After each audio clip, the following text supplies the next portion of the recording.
If everything is ego, is it possible to surrender the ego totally? Who is the one who is surrendering the ego? Let's say I will surrender my ego. Who is this I? Is it consciousness, soul?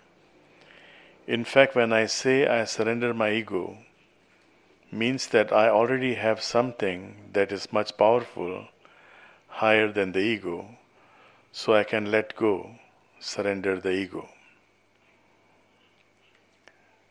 Who is surrendering the ego? What is ego? First of all, if you want to learn law, you have to learn little bit of Greek. When you want to learn medicine, you have to learn little bit of Latin. So also, if you want to learn something about spirituality, there is no way you can do without Sanskrit terminology.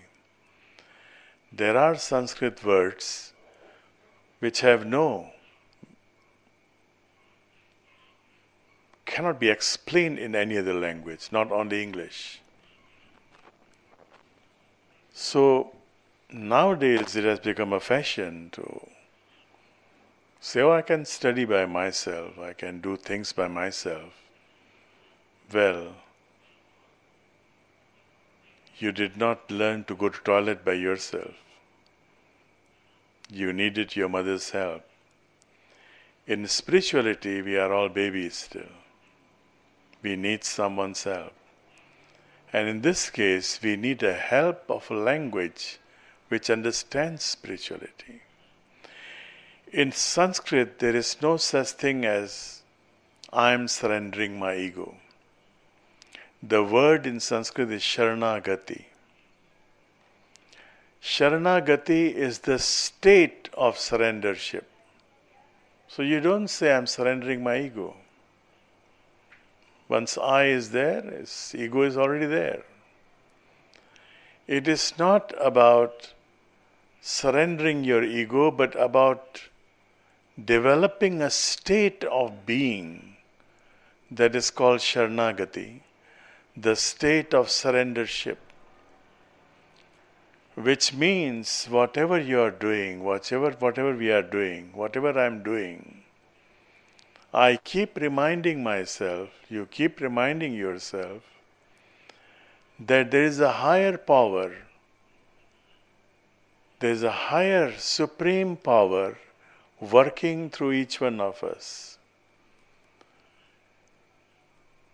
To remember this, Buddha again uses the word smriti. Smriti is remembrance, but we have translated samasati, the right remembrance, which Buddha said, the word Buddha used. We have translated the word as mindfulness. It is not being mindful. It is about remembrance. It is something that is already there, inherent within you. Why I say it is inherent? Go back in time. When we were kids, we trusted our mother without any condition, without any reservation. Where is that trust gone? We did not ask our mother what she said was right or wrong. How many of us have checked our father's DNA? We take it for granted. The mother says, "This is your daddy," and we start calling him daddy. It's a total trust, absolute trust. This is Saranagati. And that's why Jesus also said, allow these children, little children, to come to me, because the gates of heaven, the kingdom of heaven is open for them. Something like that. What is he trying to say? He is not talking about children in the literal sense. He's talking about child's mentality, where surrendership is natural. You don't have to develop it. You don't have to do anything. It becomes natural when we were children. As we grow, it is no longer natural. And so we have to develop it. How do you develop it? The question is asked because we have trouble developing such Saranagati, such a state. The question is asked because we think spirituality is something very high. My master used to give us an example. When you go to a barber, you go to a hairstylist, to salon. This hairstylist or barber, they have sharp scissors. Especially if you go to a barber, they have this kind of razor, sharp razor. And what do you do with the barber? You don't ask him any question. You just sit on the chair and you close your eyes and you allow the barber to do his work.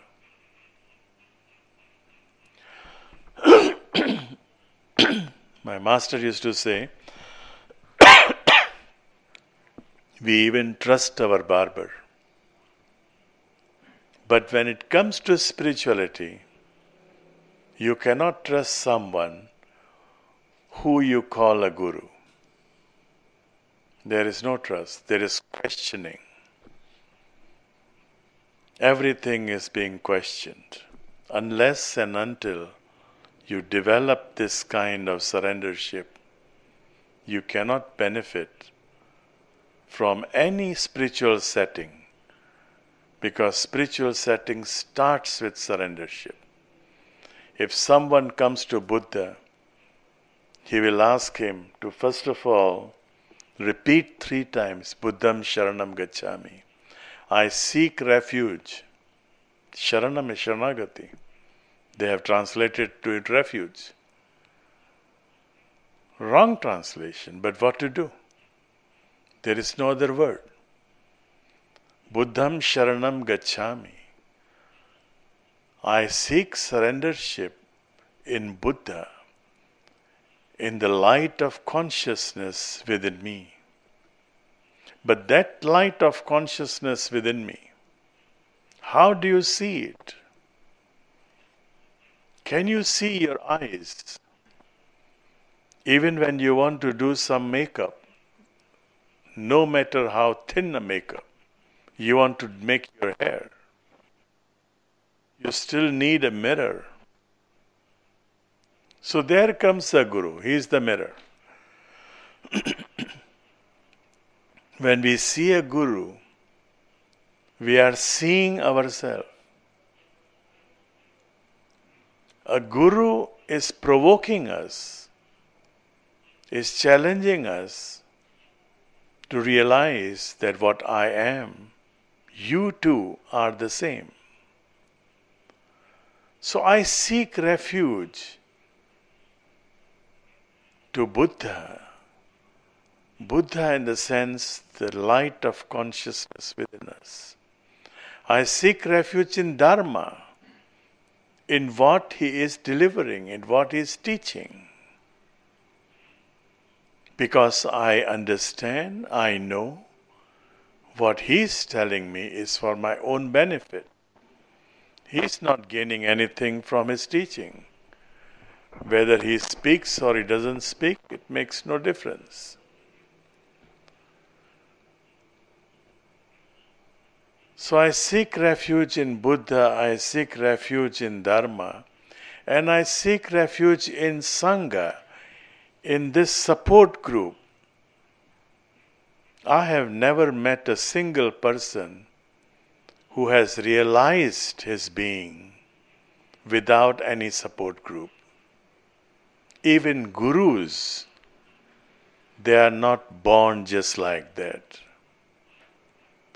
There is always a support group to support, to help, in the development of this consciousness. If you don't have this kind of support group, then you'll create your own support groups. And those little support groups may not be beneficial at all. Sometime within our group there are cliques. I like this person. So we make little support group. I like this person, I like that person. 2-person, 3-person, you make your own support group. You start calling each other. You start messaging each other. I cannot get along with others. I can only get along with these 1-2 people. That is ego. The whole point is about getting along with everyone. Not getting along with 1, 2, 3 persons only. Sangha is about togetherness. This is the test. This support group is the test. You come from different backgrounds. Today we don't have many Westerners. Most of you are from Indonesia. We have got one guest here who is from overseas. But suppose we have all the guests here tonight, 8, 9 of them, and they come from different countries. Even though you are from Indonesia, you come from different islands. What is the bonding? What is binding us? There is no bonding. There is no blood relation. There may not even be friendship initially. So this is the test factor. How we can be together with all our differences. This support group is not just a matter of being together, no. Wherever we have ashram, we try to make the rooms very simple. No food is allowed in the room. Why? Because we want us to be together, to eat together, to do things together, to meditate together.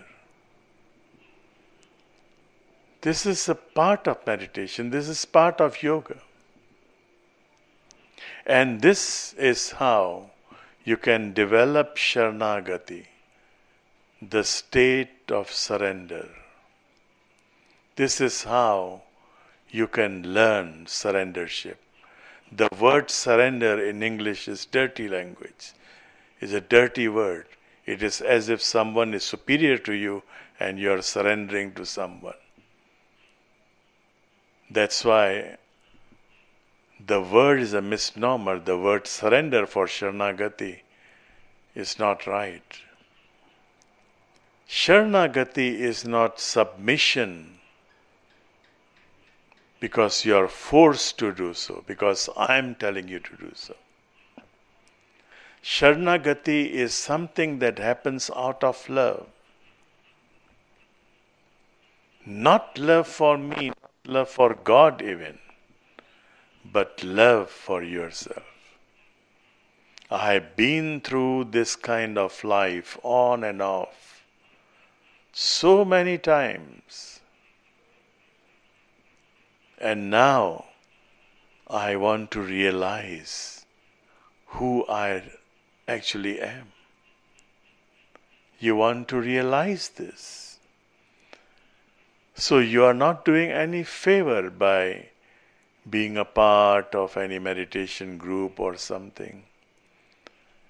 You are beginning to love yourself. You are beginning to know that there is a greater possibility.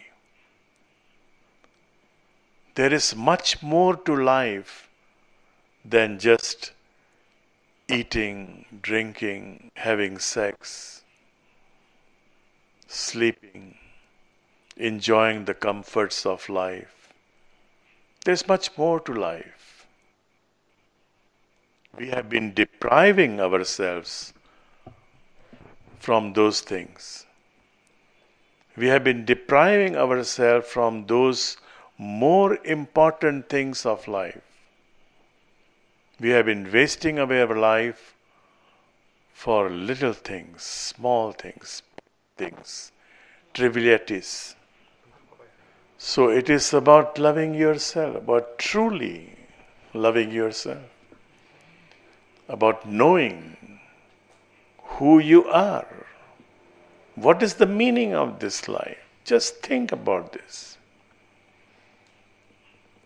What is the meaning of this life? You are just born. Whatever you do, at the end of the life you die, you leave behind everything. Hardly I see someone who dies fulfilled, who can say that, okay, now my game is over, I am leaving. I saw that in my father. He told the servant, now I am dying.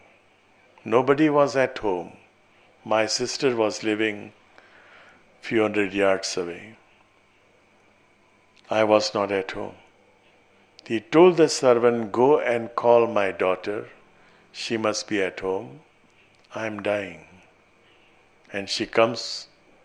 Within few minutes, he was dead. This is fulfillment. This is fulfillment. It is just like you're going somewhere.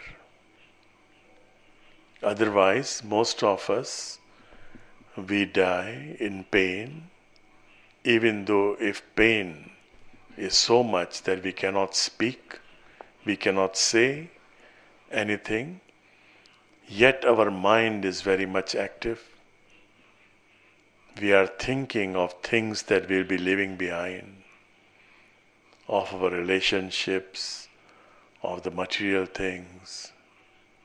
And that has happened over and over in each and every life. This has been happening. And that's why we come back again and again to try to experience, have another chance. I was not very happy in my last life. Maybe this time I am happy. We are born again and again. But no, it's a repetition, it's samsara. Each time we have the same disappointments, we have the same problems. The stage is same, the stage of life is same. People who are playing the role, they change. One day you disappoint someone, the another day somebody else disappoints you. It goes on and on.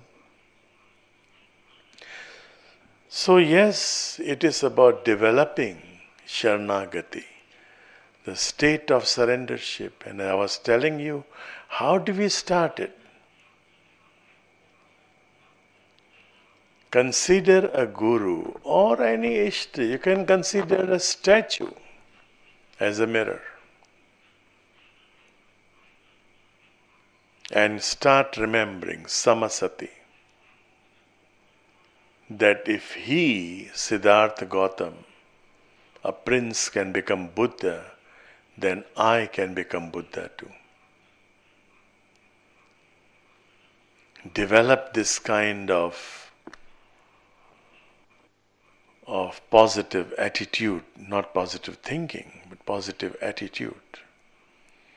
That the same potential is within me. Once you develop that, then Saranagati becomes natural. Then you will allow everything else that is not supporting your Buddhahood to drop by themselves. You may not have to do anything special, no efforts. Everything that is not supporting your Buddhahood gets dropped by themselves.